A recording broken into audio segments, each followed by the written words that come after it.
Champions ট্রফির আগে আয়ারল্যান্ডে ত্রিদেশীয় সিরিজ খেলবে বাংলাদেশি টাইগাররা। প্রকৃত অর্থে ইংল্যান্ডে চ্যাম্পিয়ন্স ট্রফির জন্য নিজেদের প্রস্তুত করতেই এই প্রতিযোগিতায় অংশগ্রহণ। তবে এ সিরিজকে ঘিরে রয়েছে সংখ্যাও। সিরিজটি জিততে না পারলে 2019 সালের বিশ্বকাপে সরাসরি খেলার সুযোগটাও হাতছাড়া হতে পারে।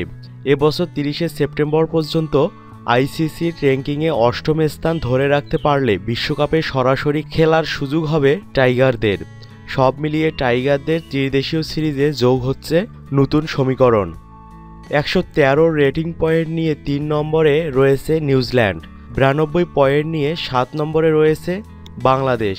স্বাগতিক আয়ারল্যান্ড 42 পয়েন্ট নিয়ে দ্বাদশ স্থানে। বাংলাদেশের পরে রয়েছে পাকিস্তান ও ওয়েস্ট ইন্ডিজ। আয়ারল্যান্ডের কাছে হারলেই খোয়া যাবে পয়েন্ট।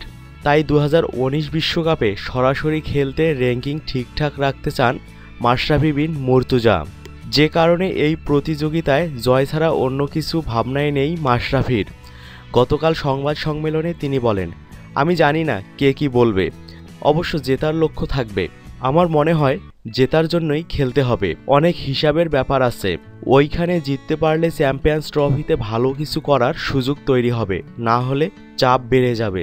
আমার মনে হয় মানসিক প্রস্তুতি ভালো না হলে সব কিছু কঠিন হয়ে যাবে। প্রশ্ন উঠেছিল ত্রিদেশীয় সিরিজে ফেভারিট কোন দল। আয়ারল্যান্ডের পাশাপাশি নিউজিল্যান্ডে যে দল পাঠাচ্ছে তাকে এ দলেই বলা হচ্ছে, তাই বাংলাদেশেই এগিয়ে থাকার কথা। তবে মাশরাফি বলেন, এখানে তো ফাইনাল নেই, ফেভারিটের প্রশ্ন আসছে না। 4টা ম্যাচ হবে, ম্যাচ বাই ম্যাচ খেলতে হবে। চ্যাম্পিয়ন্স ট্রফির প্রস্তুতির জন্য এই সিরিজ খুবই গুরুত্বপূর্ণ। র্যাঙ্কিংয়ের দিক থেকেও খুব গুরুত্বপূর্ণ, যেহেতু আন্তর্জাতিক ম্যাচ, জিতলে আত্মবিশ্বাস ভালো থাকবে। এভাবে আমি দেখছি 2019 বিশ্বকাপে সরাসরি খেলবে কোন 8টি দেশ, সেটি নির্ধারিত হবে সেপ্টেম্বরেই। স্বাগতিক ইংল্যান্ড ও ওই তারিখের র্যাঙ্কিংয়ের অন্য শীর্ষ 7 দল পাবে সরাসরি বিশ্বকাপে খেলার টিকিট। বাকি 2 দলকে আসতে হবে বাছাই পর্ব খেলে।